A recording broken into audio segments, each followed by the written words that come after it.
ঢাকার সূত্র বলছে এটা কোনো বিশেষ সফর নয়, এটা রুটিন সৌজন্য সফর।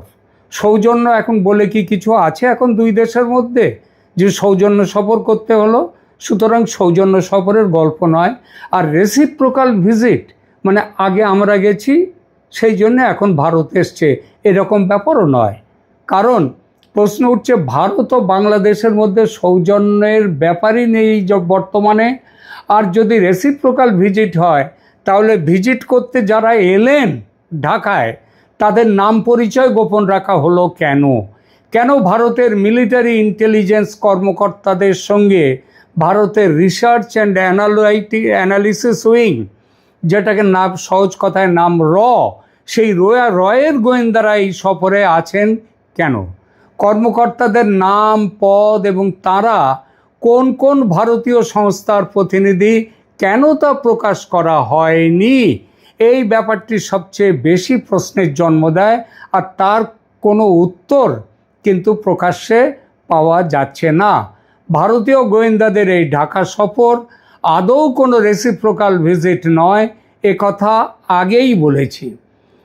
মার্চে ডিজিএফআই প্রধানের দিল্লি সফর একটি পটভূমি হতে পারে, কিন্তু 9 আগস্টের ভারতীয় নিরাপত্তা প্রতিনিধি দলের সফরের সময় গোপনীয়তা এবং পরদিন আবার তারেক রহমান দীনেশ ত্রিবেদী মানে ভারতের রাষ্ট্রদূতের সাক্ষাৎ, তাদের মধ্যে বৈঠক, এই তিনটে যদি একসঙ্গে রাখা হয় তাহলে বোঝা যায় শেখ হাসিনার প্রত্যাবর্তন ও তার নিরাপত্তা নিশ্চিত করার জন্যেই ভারতীয় গোয়েন্দাদের এই ঢাকা সফর।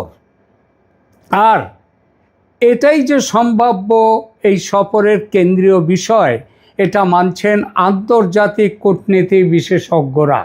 যদিও ভারত এ ব্যাপারে মুখ খুলছে না, আর পরিস্থিতির চাপে বাংলাদেশ সরকার এতটাই বিমর্ষ ও বিপর্যস্ত যে কি বলবে ভেবেই পাচ্ছে না।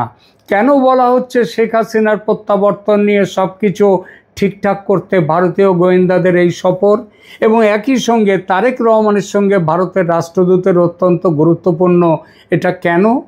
এটা আদৌ কাকতালীয় নয়, এই কী জন্যে সেটা এবার এখানে আলোচনায় আসা যাক।